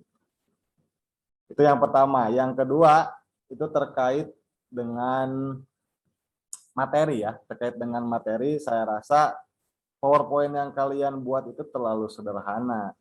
Jadi dalam artian tidak ada ilustrasi ataupun foto ataupun image ya terkait bencana yang akan kalian paparkan gitu. Jadi untuk kelompok yang nanti, kelompok 4-5, saya kasih kesempatan lah. Kalau yang masih polos, PowerPoint-nya seperti kelompok ini mohon ditambahkan dengan beberapa, ya mungkin gambar ataupun video ataupun apalah itu ya, yang jelas, yang dibuat untuk menarik minat rekan-rekan kalian. Dan biar rekan-rekan kalian lebih terbayangkan gitu bentuk bencananya itu seperti ini loh. Seperti yang tadi jenis-jenis longsor kan mungkin tidak semuanya dapat paham tanpa melihat gambarnya gitu. Jadi alangkah lebih baik ketika ya Anda memaparkan kemudian ada ilustrasinya.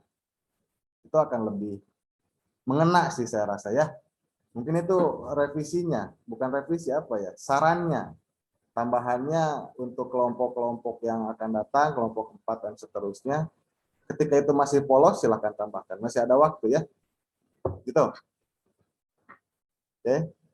Terus terkait pertanyaan, di sini ada 4 pertanyaan yang masuk, walaupun tidak seluruh kelompok yang bertanya, tapi gak apa-apa lah. Mungkin mewakili rekan-rekan yang lain yang pertanyaannya hampir sama.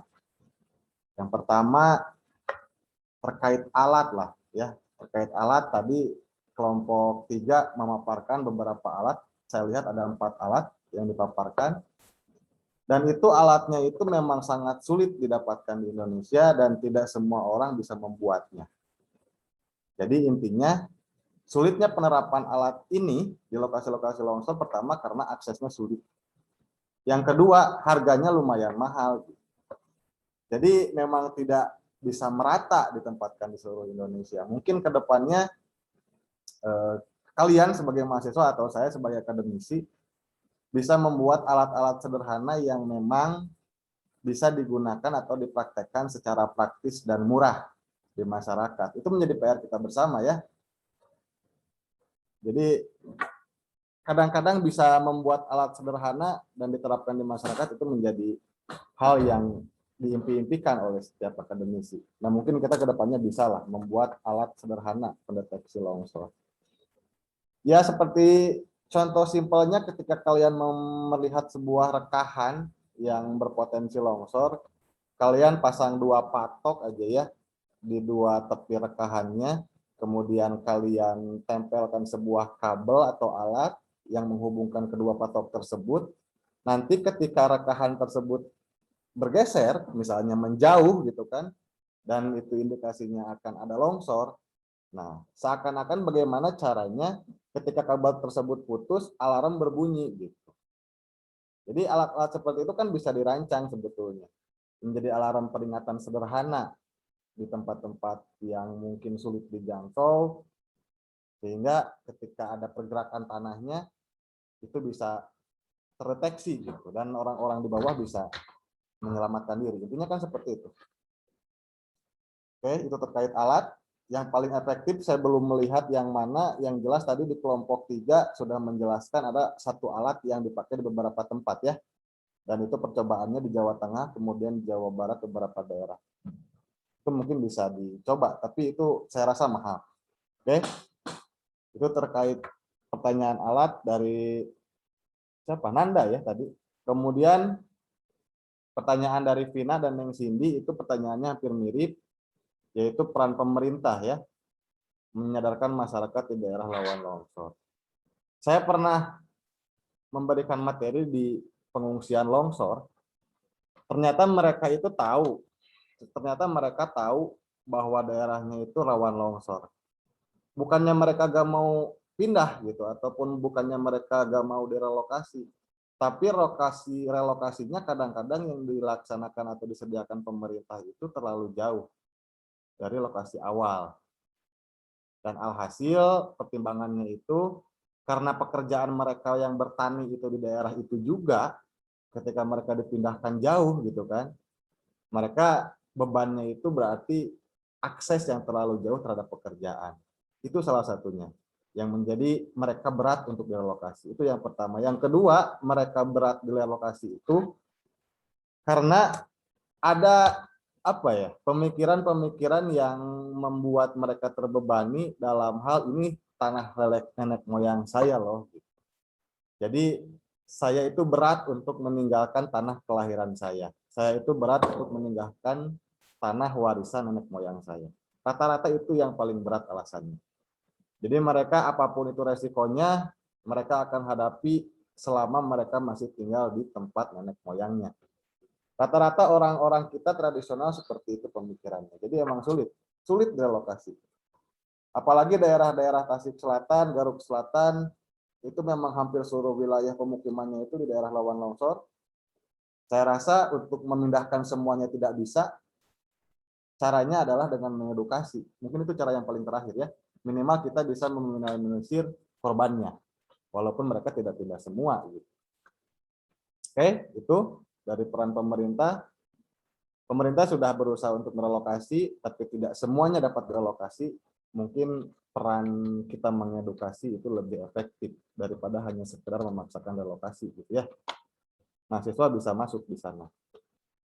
Oke, kemudian yang terakhir itu dari Gina, longsor translasi ya. Longsor translasi itu, ya kalau kelompok 3 tadi punya gambarnya itu memang bisa lebih efektif untuk menjelaskan ya, Aan ya. Tapi karena gambarnya tidak ada, ya hanya bisa memaksimalkan penjelasan saja. Kalau longsor translasi itu longsor yang terjadi di daerah yang relatif datar.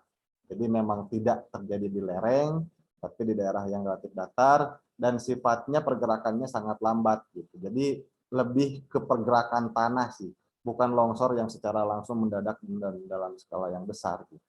Itu longsor translasi. Mungkin di daerah kita yang paling banyak di daerah-daerah Sulawesi saya rasa pernah ada ya longsor translasi seperti itu. Jadi kadang-kadang karena terlalu banyaknya volume air dalam tanah, walaupun daerahnya tersebut datar, ya alhasil terjadilah longsor translasi. Jadi pergerakan tanah. Oke, lebih ke pergerakan tanah kalau yang translasi. Mungkin seperti itu pemaparan dari saya, menambahkan sedikit apa yang kelompok 3 tadi paparkan. Silakan apabila ada yang masih penasaran, boleh ditanyakan. Belum di akhir ya.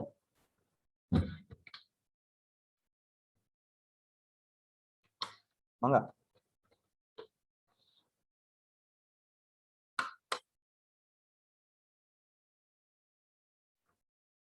Cukup?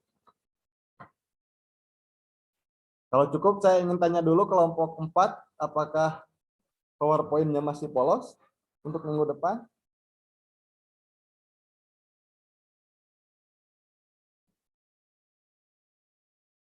Ada kelompok 4 di sini? Aul sambil di absen ya, silakan. Ada, Pak. Firda, gimana? Paling nanti ditambah beberapa gambar aja, Pak. Nggak terlalu polos juga sih sebenarnya. Oke. Ya, silakan mau ditambahkan video misalnya atau gambar silakan. Ya. Jadi kalau saya lihat PowerPoint polos itu seperti yang kejar-kejar waktu gitu ya. Padahal waktunya waktu itu cukup lumayan panjang, hampir 3-4 minggu. Maksimalkan ya. Terima kasih, mungkin seperti itu saja karena waktunya juga udah lebih. Mungkin yang kedepannya walaupun slide-nya panjang, usahakan pemaparannya tidak lebih dari 30-45 menit ya untuk kelompok yang ke depan. Terima kasih. Jika tidak ada yang ingin ditanyakan, mohon maaf apabila ada kesalahan. Akhir kata, Assalamualaikum warahmatullahi wabarakatuh. Waalaikumsalam warahmatullahi wabarakatuh. Waalaikumsalam warahmatullahi wabarakatuh. Waalaikumsalam. Panedinya tidak ada ya berarti ya? Belum sempat bergabung. Oke, nggak apa-apa. Angga, silahkan.